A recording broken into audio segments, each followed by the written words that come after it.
Hi guys, welcome to Visho info. மிளகு சீரக சாதம் எப்படி செய்கிறதுன்னு பார்க்கலாங்க. வீடியோக்குள்ளே போகிறதுக்கு முன்னாடி நீங்கள் இன்னும் நம்ம சேனலில் சப்ஸ்கிரைப் பண்ணனா சப்ஸ்கிரைப் பண்ணுங்கள். அப்படியே பக்கத்தில் இருக்கிற பெல் ஐக்கானை கிளிக் பண்ணுங்கள். அப்போ தான் நான் போஸ்ட் பண்ணுற வீடியோ எல்லாத்தையும் நீ உடனே பார்க்கலாம். வீடியோக்குள்ளே போகலாங்க. மிளகு சீரக சாதம் செய்ய போகிறோங்க. அதை எப்படி செய்கிறதுன்னு பார்க்கலாங்க. நம்ம மிச்சமான சாதத்துலேயும் செய்யலாம், சூடான சாதத்துலேயும் ஆற வச்சு செய்யலாங்க. நம்மக்கிட்ட இருக்கிற சாதத்தை நம்ம உதுத்து வச்சுக்கலாங்க. அதுக்கப்புறம் தாளிக்க சிகப்பு மிளகாய், உளுத்தம்பருப்பு, கடலைப்பருப்பு, இந்த ரெசிபிக்கு தேவையான உப்பு, அப்புறம் மிளகு, சீரகம். இது இன்னும் ஜாஸ்தி கூட நம்ம சேர்த்துக்கலாங்க. இப்போ நான் எடுத்துக்கிற சாதத்துக்கு அளவாக சேர்த்துக்கிறேங்க. அப்புறம் தாளிக்க எண்ணெய். இப்போ எப்படி செய்கிறதுன்னு பார்க்கலாங்க. ஒரு பேனை ஹீட் பண்ணி வச்சுருக்கேங்க. அதில் ஒரு டேபிள் ஸ்பூன் ஆயில் சேர்த்துக்கலாங்க. நம்ம இந்த மாதிரி எண்ணெய் ஊற்றும் போதே வானொலியில் எல்லா இடத்துல படுற மாதிரி விட்டு எந்த ரெசிபியாக இருந்தாலும் செஞ்சோம்னா அந்த பேனில் ஒட்டாமல் வருங்க. புதுசாக ஆரம்பிச்சிருப்பாங்க பார்த்தீங்களா, அவங்களுக்காக நான் சொல்கிறேன். நான் நிறைய வருஷம் சமையல் செய்கிறவங்களுக்கு இந்த குறிப்பெல்லாம் தேவைப்படாதுங்க. பாருங்கள், இப்போ கடுகு சேர்த்துக்கலாம். கடுகு வெடித்த உடனே நம்ம உளுத்தம்பருப்பு, கடலைப்பருப்பு எடுத்து வச்சுருக்கோம், அதை சேர்த்திக்கலாம்.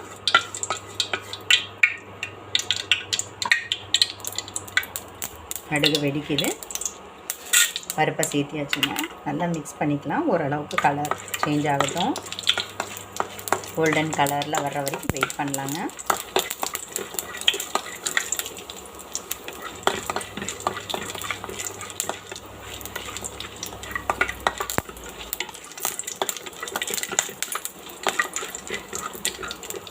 இந்த ஸ்டேஜில் நாம் எடுத்து வச்சுருக்கிற சிகப்பு மிளகாயை சேர்த்து மிக்ஸ் பண்ணிக்கலாங்க.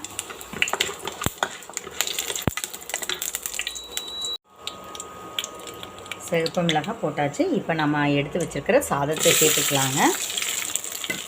அப்புறம் இந்த ரெசிபிக்கு தேவையான உப்பை சேர்த்து மிக்ஸ் பண்ணிக்கலாங்க.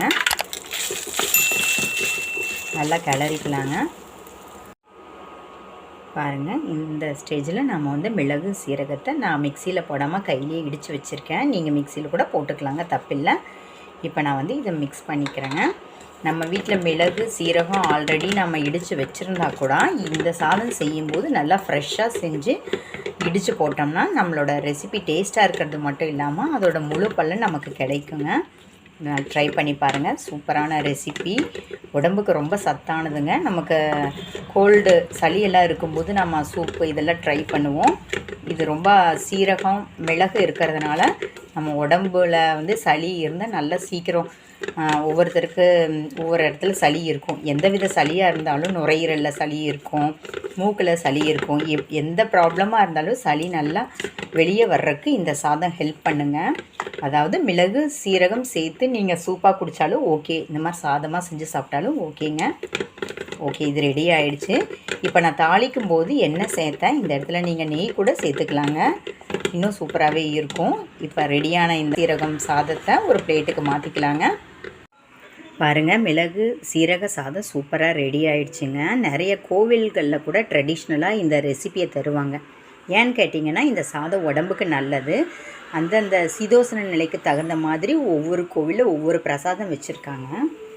எது காரணம் இல்லாமல் இல்லைங்க, அதுதான் நமக்கு ஆனால் புரிய மாட்டேங்குது, தெரிய மாட்டேங்குது.